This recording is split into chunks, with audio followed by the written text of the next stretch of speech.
If we want to make America great again, we the people will have to make corrupt politicians fear the punishment again, and soon. Because if we do not maintain justice, justice will not maintain us. It has been said that whosoever is content with the world and who profits its lack of justice does not want to change it. They in fact want to destroy it. How right on this quote is. If justice guards our liberty, which it does, then what must injustice bring but the destruction of a nation? This is the history of nations destroyed. Then again, how would most Americans know how to bring forth justice if they don't even know the law? Because justice consists not in being neutral between right and wrong, but in finding out the right and upholding it wherever found against the wrong. We hear from politicians over and over again about the change that they want to bring. They use the right words but choose the wrong course of action. Let me remind you, Americans, that there is no more road to kick the can down any longer concerning our excuses as to why we leave justice undone. For years, we have been promised by this administration that he would bring back the rule of law and that he could do whatever he wanted to with the Department of Justice and that he would also drain the swamp. And we're going to drain the swamp in Washington, D.C. Yet over and over again and year after year, we have heard this, and yet nothing has been done when it comes to Donald Trump's promises being fulfilled concerning these promises. But if I win, I am going to instruct my Attorney General to get a special prosecutor to look into your situation. As a matter of fact, we have seen just the opposite from this president. Instead of prosecuting these criminal political lifelong politicians, he has in fact granted many of them clemency that were imprisoned. Proverbs 17:15 tells us, "He that justifieth the wicked, and he that condemneth the just, even they both are an abomination unto the Lord." Without belaboring this point again, concerning this lack of justice and failed promises of prosecution, let's turn our attention to what happens when a people have had enough with justice left undone. One such man was Oliver Cromwell. Oliver Cromwell was a political and military leader in the 17th century in England who served as a Lord Protector or head of the state of the Commonwealth of England, Scotland, and Ireland for a 5-year period until his death in 1658.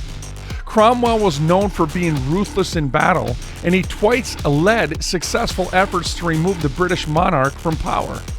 Cromwell, a devout Puritan, was particularly intolerant of injustice. Cromwell was credited for helping to lead Great Britain towards a constitutional government. After seeing that King Charles I continuously dissolved the Parliament, the voice of the people, the said representatives, and was preparing war against his political opposition within his own country, the act of treason, with the use of foreign military, the people finally stood up and had enough. By the end of 1648, the parliamentarians had won a decisive victory in the Second English Civil War. After Pride's Purge, in which troops under the command of Colonel Thomas Pride arrested those in Parliament still loyal to the monarch, the chamber was reconvened with a membership that was decidedly anti-monarch.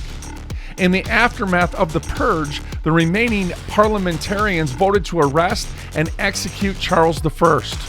Cromwell returned from the north of England to become the third member of Parliament to sign the resulting document ordering the king's arrest, and Charles I was finally beheaded in January 1649.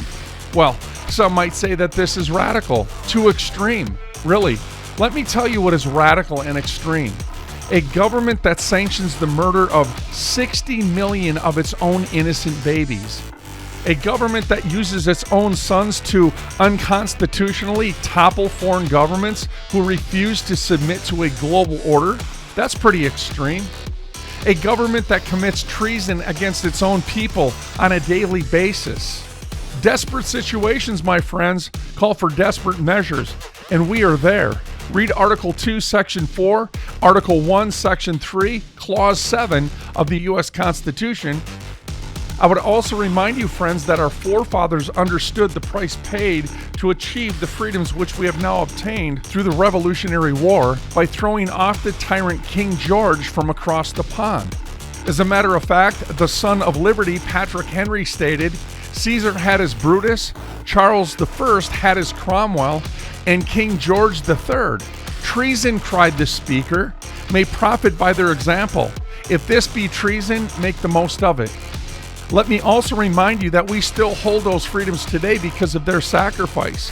Because our forefathers understood, again, the price of freedom, they also knew how to maintain that freedom. They would magnify the law against the crimes unto judgment, which, by the way, we find when we peruse and find provisions in the U.S. Constitution that they might and we might establish righteousness and peace within this nation.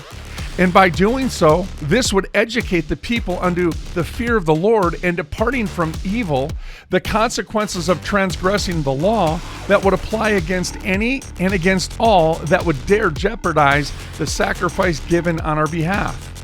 Well, how are we to maintain our freedoms? We're to look to their examples. For when thy judgments are in the earth, that is, an obedient church as unto the Lord in keeping his commandments against the wicked here in this earth as it is in heaven, then and only then the inhabitants of the world will learn righteousness. America, it's up to us.